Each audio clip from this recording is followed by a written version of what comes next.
men, say they're walking around out here in the desert, and the kids come up to them and say, we're hungry, and say, oh well, why don't we go and catch some goannas?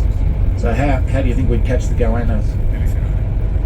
Smoke them out of the hole. So see how the lessons start to grow and learn? Yeah, so that's the story of Uluru-Kata, the blue-tongued lizard.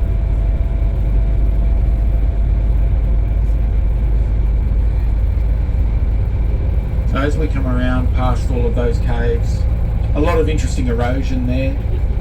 So leaching, water leaching through the sandstone, the arcos, forms salt and acid, which some interesting erosion.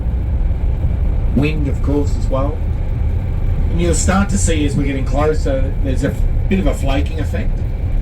So that heat and cold, expansion, contraction, creates a fair amount of cracking and flaking as well. But we can look at the profile of the climb of Uluru. That's the start really of another part of the story of the Mala people that came to Uluru for a ceremony. Mala is a rufous hare wallaby, or a small kangaroo, one of the smallest members of the kangaroo family, or macropod. So the Mala people came here for a big ceremony, and that was all taking place in a lot of the caves and areas that we're going to view as we travel along this section of Uluru. To start the ceremony, the Mala men came to this area and went across to the other side of Uluru and planted a huge ceremonial pole called Nagawara. And we're going to view that. It'll just come into view as we travel around here. You see right on the furthest you can see a piece of rock just sitting on the edge of Uluru, like a long slither. Some of you will also see daylight underneath it.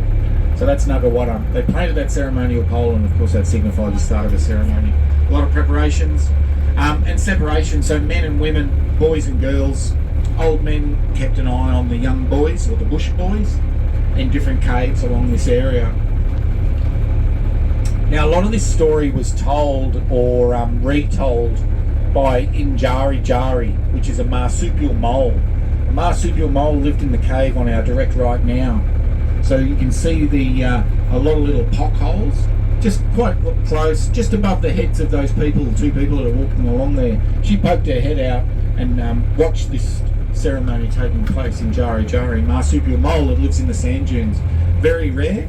It's a blind white marsupial mole, and you could Google that. There's plenty of YouTube footage on marsupial moles. So she's telling the story of what's happening here, of all of these people in preparation for a ceremony. The ceremony's got to be done right.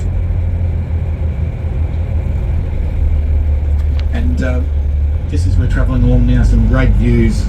You can see, imagine what it's like after water. You can have a look out to the front there. You can see Nagawara in the daylight there. So the ceremonial pole, getting all that now. It's all starting to come together.